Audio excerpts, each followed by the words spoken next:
Good evening, Rowan. It's the 29th of July 2016 and it's about 8:30. And obviously I'm making you my usual Friday evening video to reassure you I won't be seducing any priests over the weekend so you can relax. Because obviously I'm saving myself to be with my beloved as soon as you're in prison.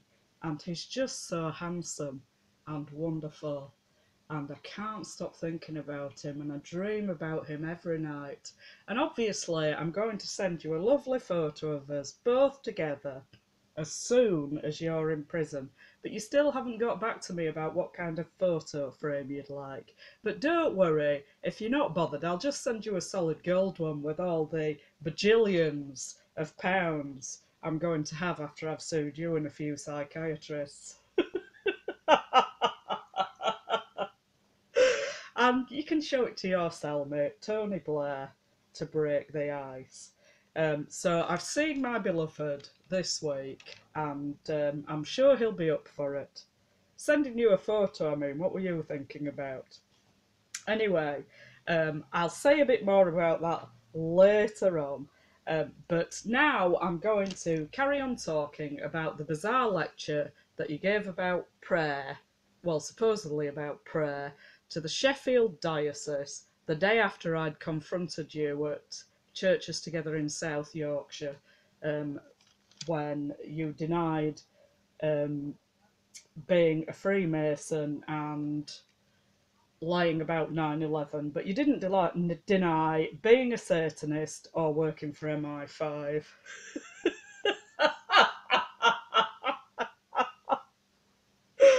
But the look on your face when you saw me, and the way that you nearly collapsed when I stood up to ask a question, it was certainly worth going just for that. Anyway, so I talked about what you were saying about Romans 8 in the last video I did. So I'm continuing from there now, because you say that you've chosen 3 New Testament texts to talk about prayer.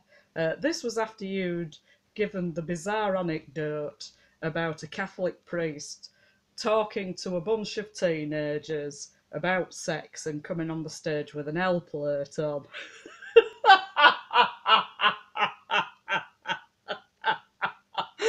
You're absolutely hilarious.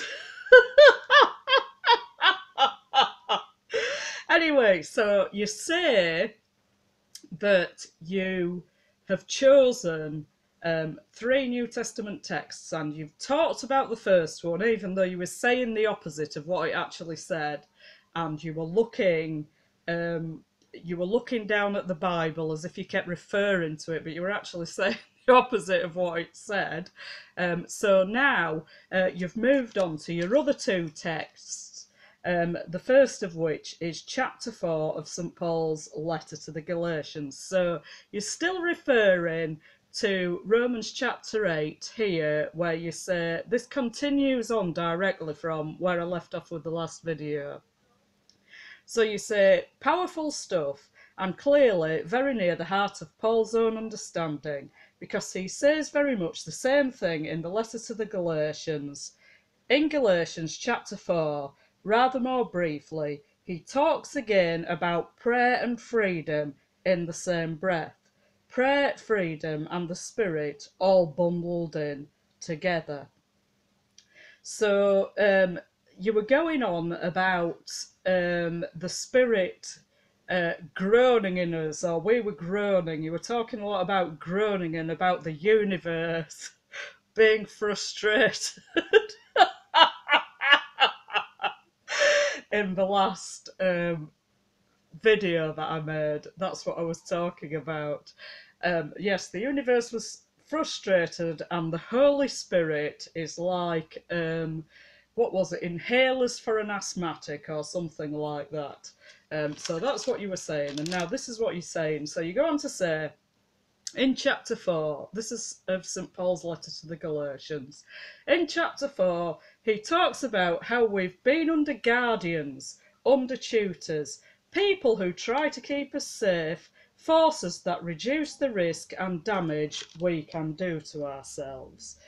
So here's the beginning of Galatians chapter 4 here that you've just supposedly summarised. It's only a few verses, actually. You could have just read them. My point is this is St. Paul speaking in the first verse of chapter 4 of the letter to the Galatians. My point is this: heirs, as long as they are minors, are no better than slaves, though they are owners of all the property. But they remain under guardians and trustees until the date set by the father. So with us, while we were minors, we were enslaved to the elemental spirits of the world. But when the fullness of time had come, God sent his Son, born of a woman, born under the law.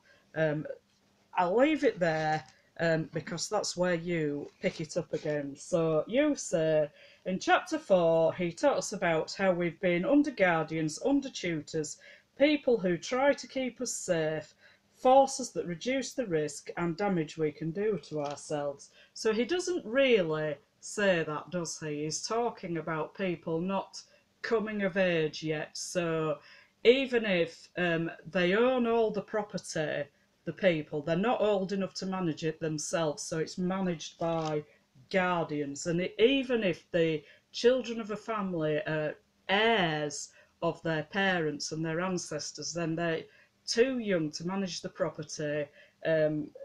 There's a legal age these days in most developed nations, but previously it was just the father of the family who decided when you were old enough to manage your own affairs.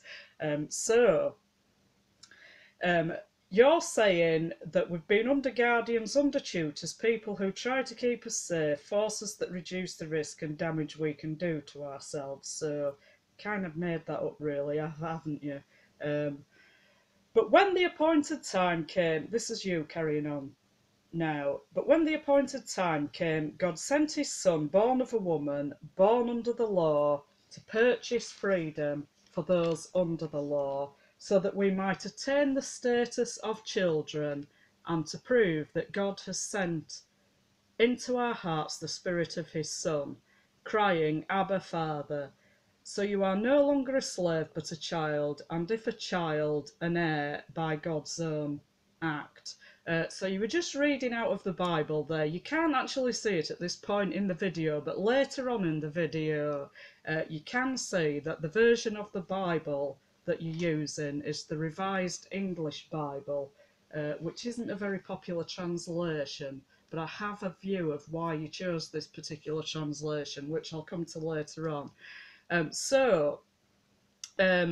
This isn't what it would have said in the original Greek it was written in, because where it says here, so that we might attain the status of children, that kind of implies young people, really. So the original text would have said the status of sons, which in a gendered language that would also include daughters. But there isn't a gender in English, so if you say sons, it sounds like you're only talking about the males. So a lot of newer translations would use a gender-neutral term like children, but unfortunately children implies extreme youth, really, but that's not necessarily the case, because if the point of attaining the status of sons rather than the status of slaves is that you can inherit from the head of the household, whereas a slave couldn't do that. So when God sent his Son, born of a woman and born under the law and so on, so that we may attain the status of sons. This means attain the status of family members, people who can inherit the promise, God's covenant and so on. So that's the significance of that. It's not implying that we're young and we can't manage things, necessarily, I mean. Although some people can't manage things, and you're one of them. And of course, some young people are members of the church as well, so they're included in the covenant. So God has sent into our hearts the Spirit of his Son, crying, Abba, Father. So you are no longer a slave, but a child, and if a child, an heir by God's own act. And then you're still reading from the Bible. You go on to say, once you did not know God, and you were slaves to gods who were no gods at all. But now that you do acknowledge or recognise God, you must be putting in another word there. It wouldn't say that in the original text, acknowledge or recognise God. Or rather, now that he has acknowledged stroke recognised you, how can you turn back to those feeble, bankrupt elemental spirits? So this is quite odd, really, that St Paul's condemning worshipping elemental spirits of the universe, but you actually usually promote earth worship, don't you? You associate God with the earth and with the collective. So you're usually promoting the worship of elemental spirits of the universe. Now, I've got another translation here. I haven't looked at the Greek, actually. I should have done that, but never mind. But anyway, so how can you turn back to those feeble, bankrupt elemental spirits? So that's not what it says in my translation. In fact, it says beggarly, and it says that in the King James Version as well. So I think you've selected the Revised English Bible so you can emphasise the word bankrupt. And I would like to let you know that I'm not actually bankrupt. And even if I was, I still wouldn't want anything to do with you. So there you are. Right, so I had a slight technical hitch there and that's accidentally deleted half my video. So I'm just going to remake this brief part of it here. So you go on to say, here too is the same kind of logic going on. Praying, crying Father to God is a sign that we've been liberated. Something has been, a trap has been sprung for us. We're delivered into a new kind of climate. Is this anything to do with climate change? You've got certain buzzwords that you use that promote the globalist agenda, that you're imprinting them in people's minds all the time. Sustainability and sustainable and climate and environment and stuff like that. These are words that you use over and over again in quite unusual contexts. So you go on to say, we can breathe more freely. You were talking about using inhalers earlier on, weren't you, in the video I made last time? We can speak more eloquently and boldly to God and to one another. Well, I think I speak very eloquently and boldly already, and I think you'd rather like it if I'd shut up. And in fact, you've done nothing but try and shut me up and discredit everything I say for over 2 decades, haven't you? So I don't really think you're at all interested in having me speak more eloquently and boldly. You keep threatening to murder me, in fact. We can speak more eloquently and boldly to God and to one another, and part of the point of the gift of the Spirit here is to stop us slipping back, as we always do, into worshipping gods of our own making, those little godlets or godlings that we create for ourselves, sometimes even especially when we're trying to be very religious. Well, I'm not trying to be very religious at all. I'm just trying to follow Christ. And I find it helpful to participate in worship and to pray and to read scriptures and other religious texts and that kind of thing. So I'm trying to follow Christ. I'm not trying to be religious. And those, you talk about slipping back into worshipping gods of our own making. Well, your God of your own making is yourself, isn't it? Your God, you're the novelist at the centre of the universe, and all the rest of the world and all the people in it are characters in your novel, as I've demonstrated in videos I've made before. They're ciphers. We're not real people. It's up to you to define us, who we are, to map out our sphere for us, and to castigate us and punish us if we don't go along with your agenda and give you what you want. And you've got to do everything you can to arrange the circumstances of certain people's lives in order to manipulate them to acting out the role that you want them to act in your novel. So you are worshipping a god of your own making, and that god is you. So you then go on to say those little godlets or godlings that we create for ourselves, sometimes, even especially, when we're trying to be very religious. Well, I don't create any godlets or godlings, so if you're talking about devotion to saints, well, I haven't made them up, have I? They're historical figures. We can find their birth and death records a lot of the time.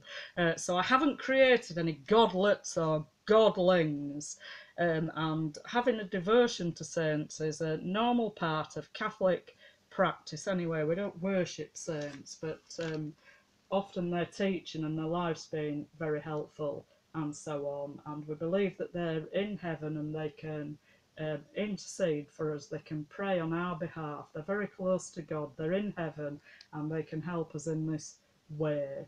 And on occasion people can see into heaven, and this is how saints appear in visions to various people. So I haven't invented any godlets or godlings, and you do like to fling out criticism about anything that's part of my belief or life, or what you imagine it to be anyway, because most of the stuff you make up.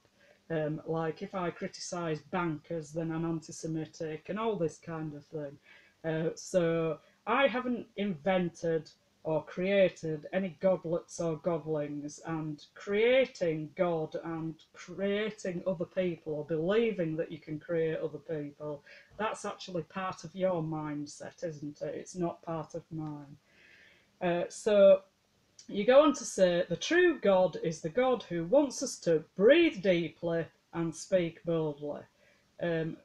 I don't know why we would be breathing deeply. Why would God want us to be breathing deeply? I mean, breathing is kind of an automatic thing that we do, isn't it? Related to the saturation of carbon dioxide in our blood. If there's a high saturation of carbon dioxide in the blood, this causes us to breathing, and we share this characteristic with a lot of other beings as well, other animals, for example.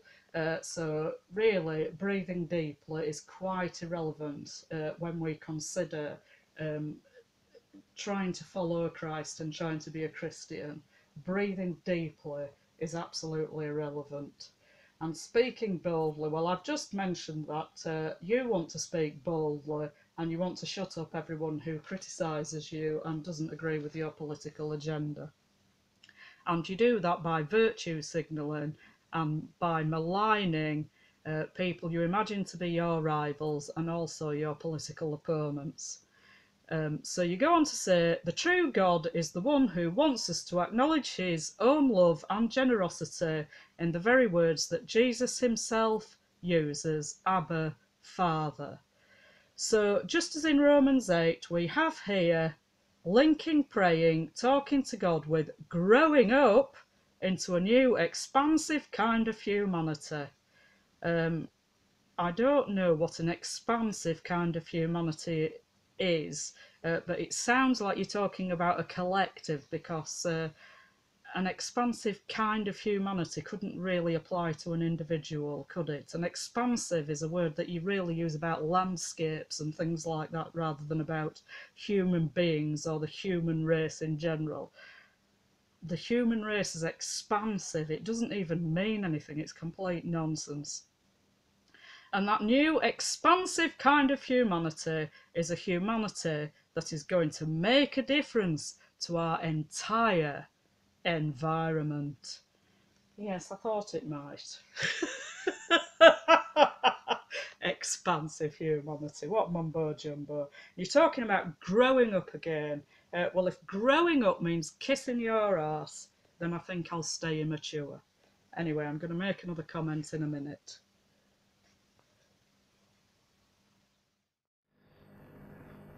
Powerful stuff, and clearly very near the heart of Paul's own understanding, because he says very much the same thing in the letter to the Galatians.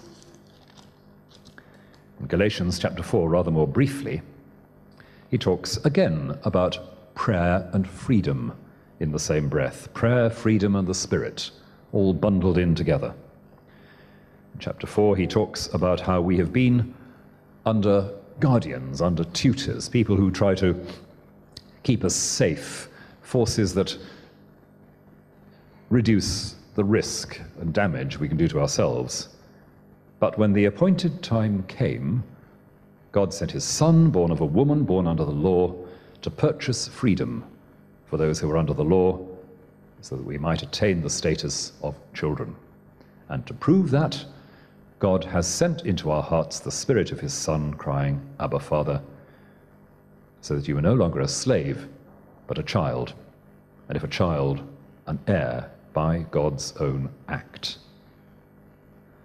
Once you did not know God, and you were slaves to gods who were no gods at all. But now that you do acknowledge or recognize God, or rather now that he has acknowledged, recognized you, how can you turn back to those feeble, bankrupt, elemental spirits? Here too is the same kind of logic going on. Praying, crying, Father, to God, is a sign that we have been liberated. A trap has been sprung for us. We're delivered into a new kind of climate. We can breathe more freely. We can speak more eloquently and boldly to God and to one another. And part of the point of the gift of the Spirit here is to stop us slipping back, as we always do, into worshipping gods of our own making. Those little godlets or godlings that we create for ourselves, sometimes, even especially, when we're trying to be very religious. The true God is the God who wants us to breathe deeply and speak boldly. The true God is the one who wants us to acknowledge his own love and generosity in the very words that Jesus himself uses, Abba, Father. So just as in Romans 8, we have here an association of praying, talking to God, with growing up into a new, expansive kind of humanity. And that new, expansive kind of humanity is a humanity that's going to make a difference to our entire environment. So you go on to say, and so to my third text, which is from Matthew chapter 6, Jesus himself talking about prayer. Apart from the great high priestly prayer of St. John's Gospel, this is the largest recorded instruction that Jesus gives about praying, so it's probably worth paying some attention to. There's a grammatical error there, but I'm going to comment on it later on. You then go on to give quite a lengthy reading from Matthew's Gospel, chapter 6, where you're talking, Jesus is talking that people shouldn't practice their piety before other people in order to be seen, and they shouldn't give alms in order to be seen, and they shouldn't love to be standing in the best places in the synagogues and on street corners and so on. I'm surprised you're even quoting this. Isn't this one of the passages that we're not allowed to quote because it's anti-Semitic? And by the way, I would like to point out that I don't sit in the best place anywhere. I've never sat in the best place anywhere. So I think you are actually talking about yourself once again. And you're reading out this passage, which I'm going to play in a minute. I won't read it all again. But you're reading it out in a very dramatic fashion and as if you're condemning the people who are hearing you, whereas in fact you ought to be condemning yourself, as I've said many times before. Stop criticising other people. Don't even think about other people. You're not grown up enough. You need to be addressing your own attitude and behaviour. And don't think you can be reinventing yourself either, because you can't. You just need to face what a scumbag you are, really, and all the evil things that you've done. And stop trying to squirm out of it, and stop blaming your victims, and stop expecting your victims to rescue you as well. No one's going to rescue you. Your mother isn't here. So anyway, that's what you do. So you then go on to say, this is an extraordinary weaving together of themes. First of all, there is that remarkable recurring phrase about your father who is in secret. In fact, this phrase doesn't recur in this passage at all. It says, rather than your father who is in secret, who is in the secret place, as you say. In fact, the recurring phrase is, your father sees in secret. So when you're praying privately, or you're giving alms without making a big deal about it, or you're doing any good thing without making a big deal about it, your father sees in secret. Your father sees that you're doing these things. You should do these things for God. In fact, St. John of the Cross says that a person who has real virtue shouldn't even desire that God see these things.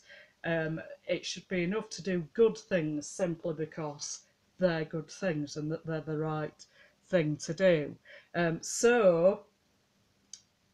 Jesus is talking about God seeing in secret. He does actually say God is in secret, your father who is God.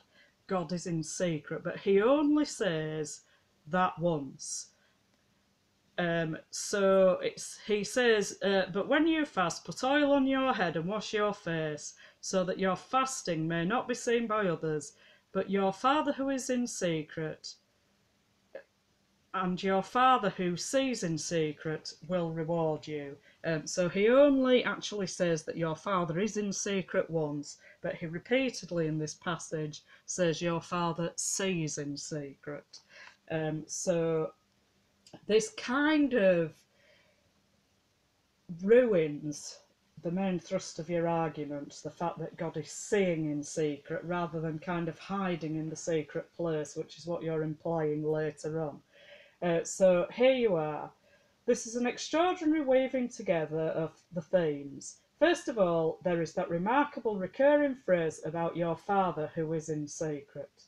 Well, I've just addressed that. Who is in the secret place. Somewhere in the hidden depths of who you are, God is already waiting for you. Well, that's quite an inference from this passage. That's not to say that God doesn't dwell in the soul, but it's hard to see how that conclusion could be drawn from this passage. And I think your emphasis on God being a part of the person and being within the person, you've overdone it somewhat. So you say, somewhere in the hidden depths of who you are, God is already waiting for you. And when you go to be alone with yourself, what's happening is you are opening, and then you make a really creepy gesture to your own depths, where God, the source of all, the one Jesus calls Father, is waiting. Well, this isn't what this passage says at all. It's about not behaving in a grandiose, narcissistic way and not parading piety and virtue before other people just in order to be seen by them and be praised by them. You've misinterpreted this whole text. And by the way, this is what you do all the time anyway. You're always parading yourself and virtue signalling. And another way that you virtue signal is by criticising other people who have different opinions from you, particularly if they don't agree with environmentalism or the United Nations or the European Union, or if they criticise the banksters and they're anti-Semitic and they only like people who are like them and all this kind of thing. You just pour out this torrent of criticism and malice on your political opponents, for want of a better phrase, and you haven't got an argument. And this is what you do all the time to make yourself look virtuous and to promote your own political agenda.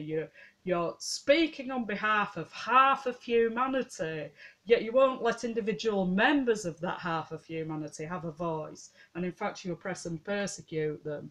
And you've twisted this passage around to say that you're God, really. This is the inference of it, that God is within you and he's in the secret place and you go and find him there.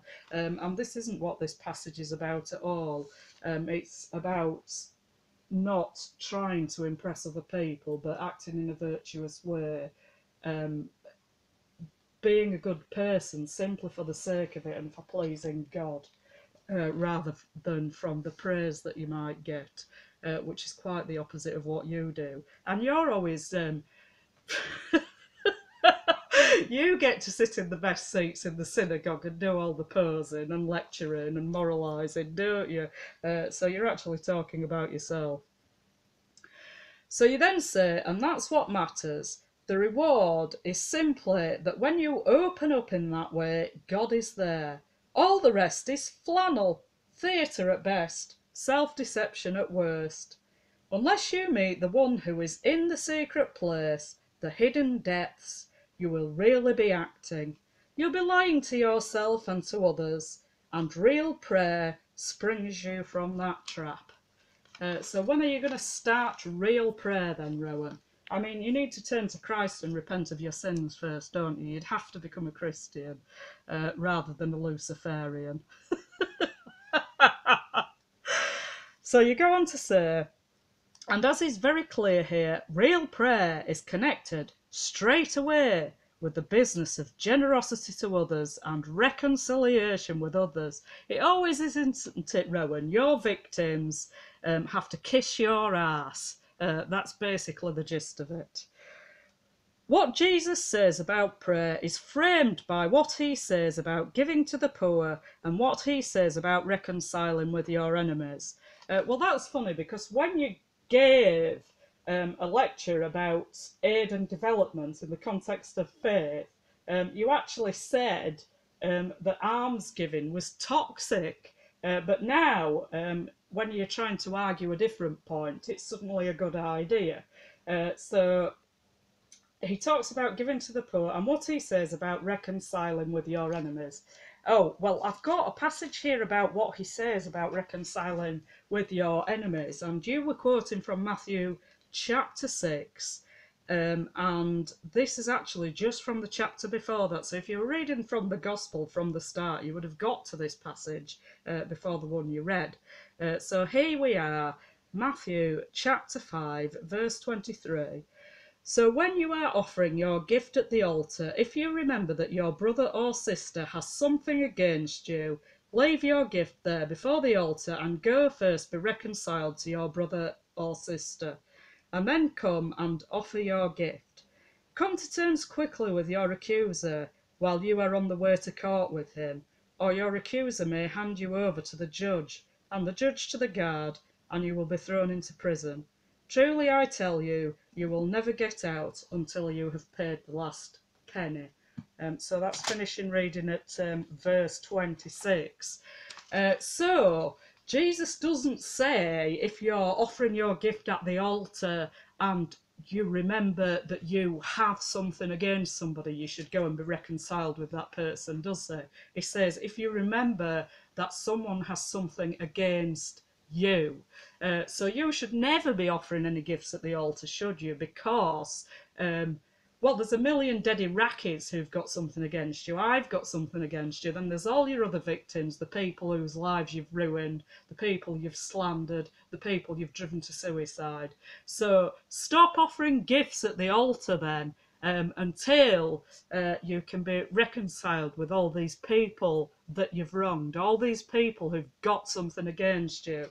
So that's what Jesus says. If you remember someone's got something against you, not that you've got something against someone else. So that's what Jesus says. So you've twisted that round again to try and get your victims kissing your ass. So then you go on to say, so perhaps you see what I mean by saying prayer is not some isolated specialism, some little bit of Christian life. It's embedded in the discovery of who God is and who we are, embedded in the whole business of learning a new way of being human, as we meet the Father who is in the secret place. Well, this is just mumbo jumbo, to be honest. And you're emphasising embedded here.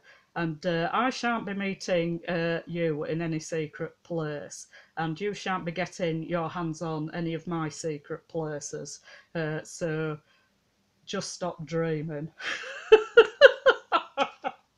And then you say, and when we pray, we say, Our Father in heaven.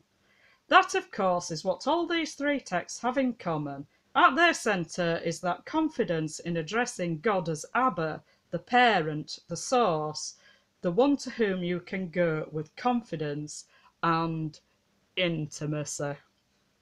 Well, I shan't be coming to you with any intimacy, and I shall be saving myself for my beloved anyway, obviously. So I'll say a bit more about that in a minute. And so to my third text, which is from Matthew chapter 6. Jesus himself talking about prayer. Apart from the great high priestly prayer of St. John's Gospel, this is the longest recorded instruction that Jesus gives about praying, so it's probably worth paying some attention to.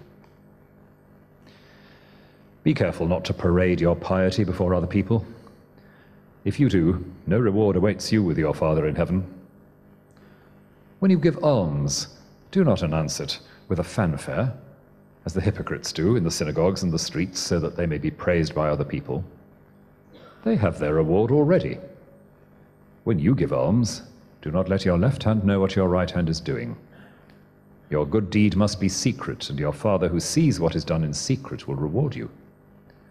And when you pray, do not be like the hypocrites. They like to say their prayers standing up in the synagogues and at the street corners for everyone to see them. They have their reward already.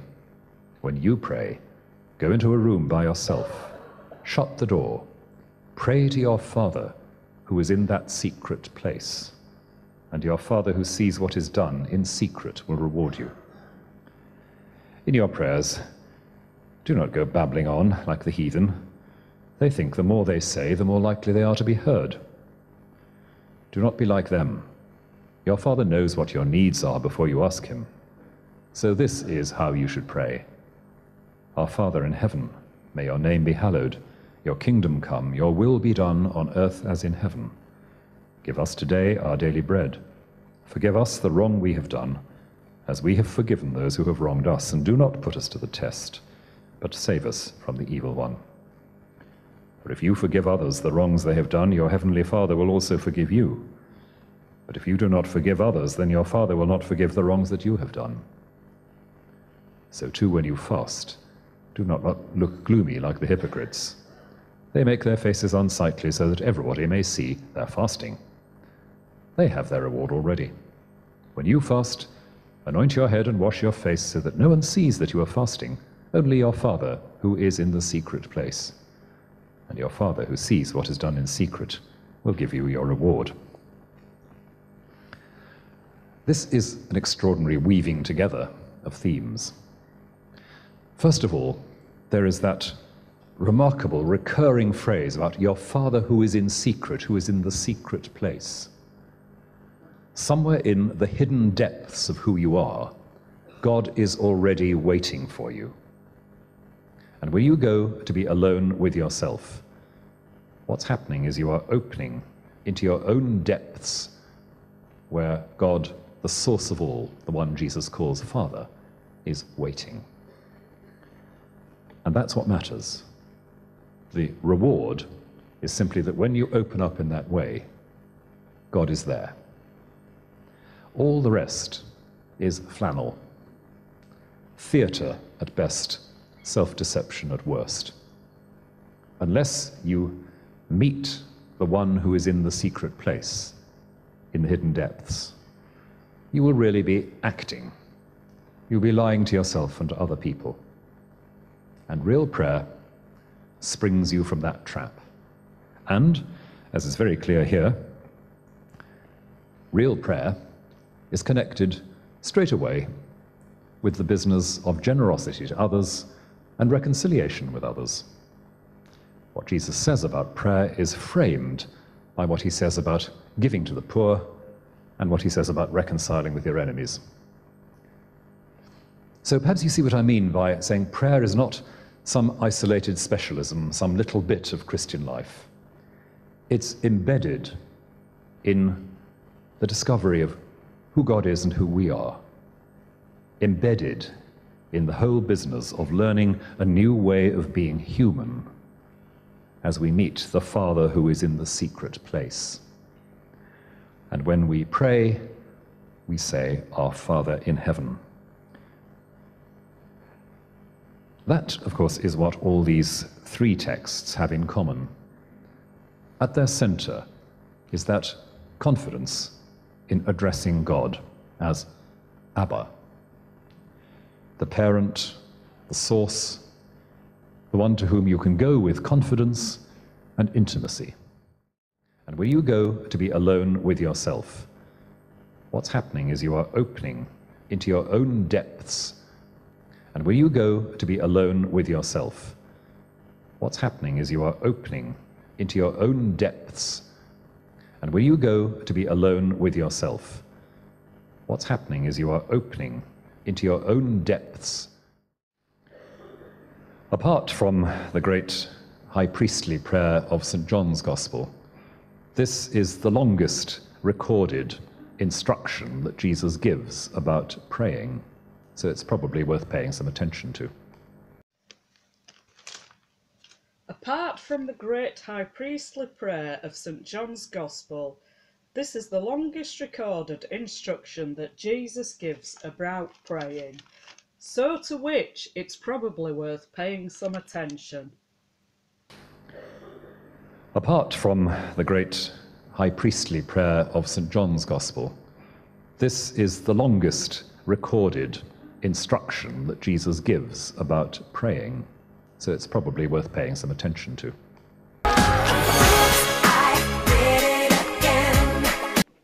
And what I say is, them as pinched it, done her in. Right, so obviously I'm still all loved up at the thought of my beloved. He's just so wonderful and handsome, and he's got such a sexy voice with his sexy Welsh accent, and he's definitely up for it. The flag holding, I mean, what did you think I meant?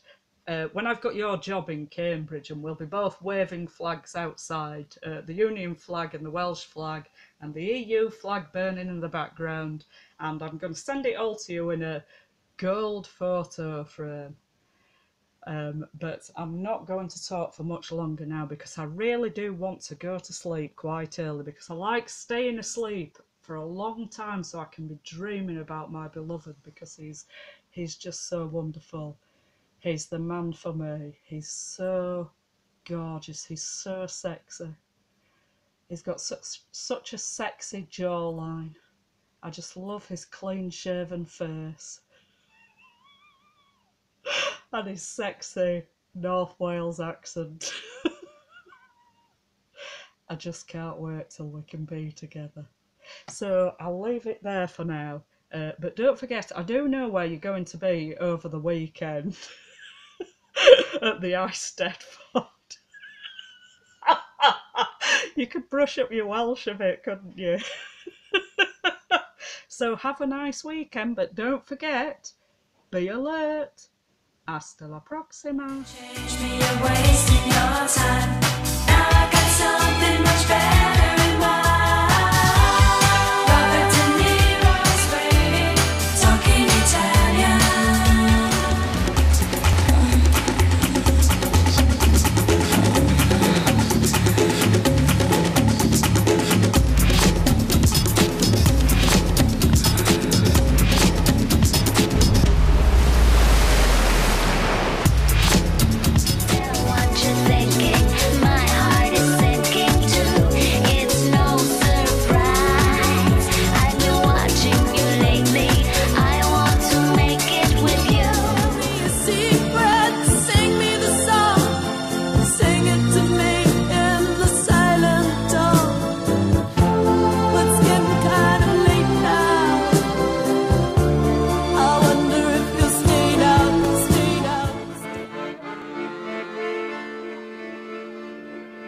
What care I for a goose feather bed?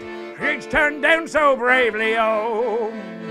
Tonight I'll sleep by my lover's side, along with the raggle-taggle gypsies, oh.